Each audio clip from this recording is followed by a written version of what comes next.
For example, consider I want to write a program for addition of two numbers using C language. Okay, in that what are the instructions?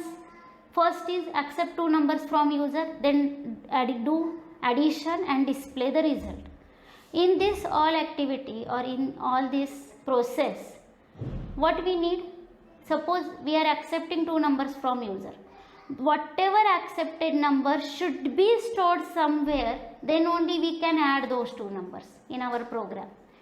And suppose I am storing those two numbers inside some memory locations in our program.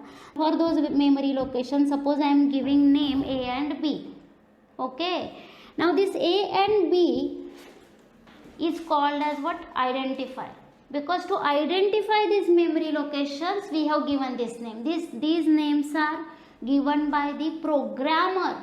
Always remember, because I am writing this program, I can give any name to those two memory locations where I am going to accept numbers from user. I can give one more name like num1, num2. In this way also I can specify.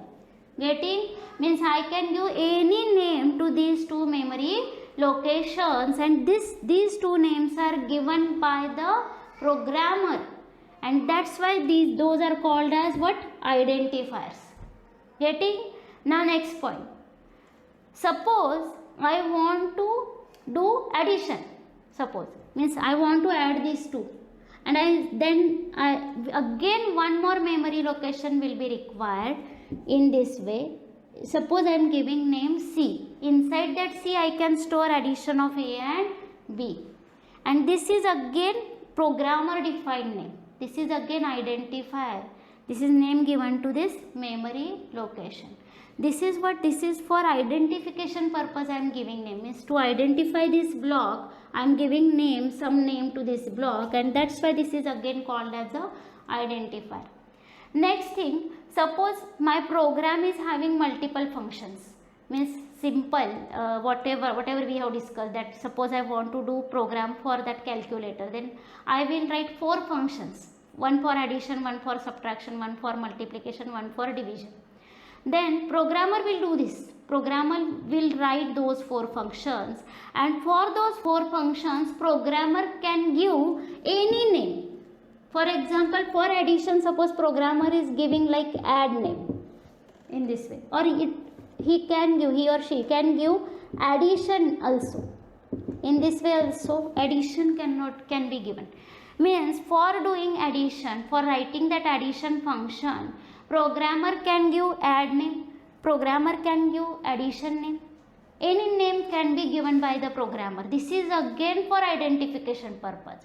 For identifying that function, we are specifying one name to, we are giving one name to that function. That is nothing but again programmer defined. That's why name given to functions or name given to, these are called as actually variables.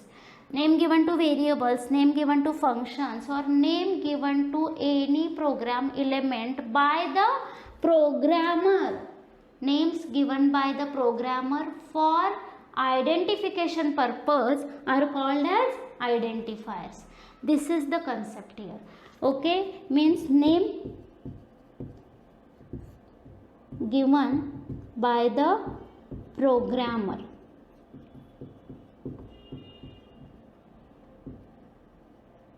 For any program element is called as a identifier. Okay, now next, while giving identifier name, okay, while mentioning identifiers in our program, programmer should follow some rules. Okay, what are those? First rule is it may have alphanumeric character. What is alphanumeric? The first rule is the identifier may have alphanumeric character. What is alphanumeric character? Means it may contain alphabets as well as numbers. Okay, it may contain alphabets as well as numbers.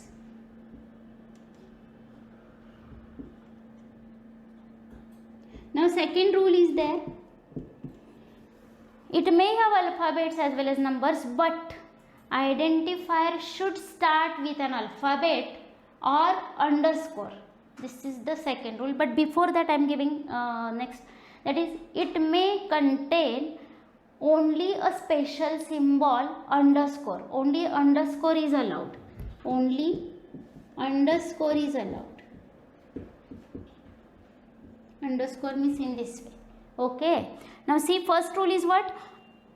The identifier may have alphanumeric characters in it. Alphanumeric means what? It may contain alphabets as well as number. Again, it may have underscore also, means only one special symbol is applicable inside identifier. While giving identifier name, you can insert underscore there for separation. You cannot insert space. Means third one is white spaces are not allowed. Spaces not allowed. Getting?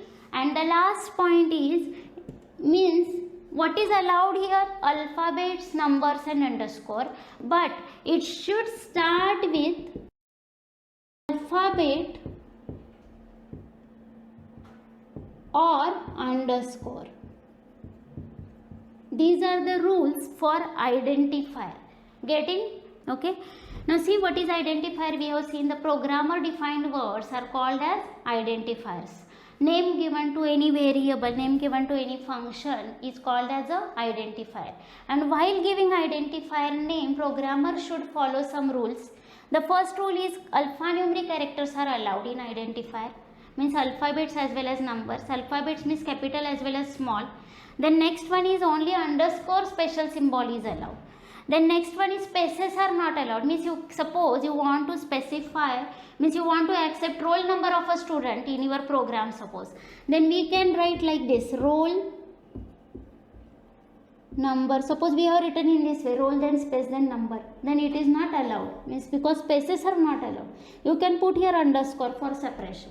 That's why it may have alphabets, it may have numbers also, and also underscore is allowed. But the most important point, that is, it should start with an alphabet or underscore, but it should not start with a digit.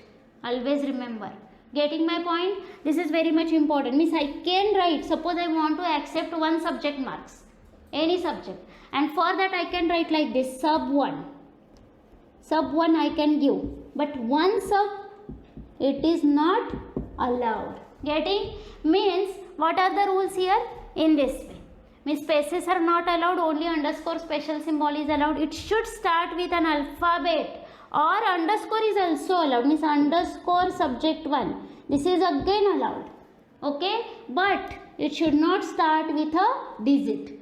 These rules are applicable for identifiers in C language. Getting?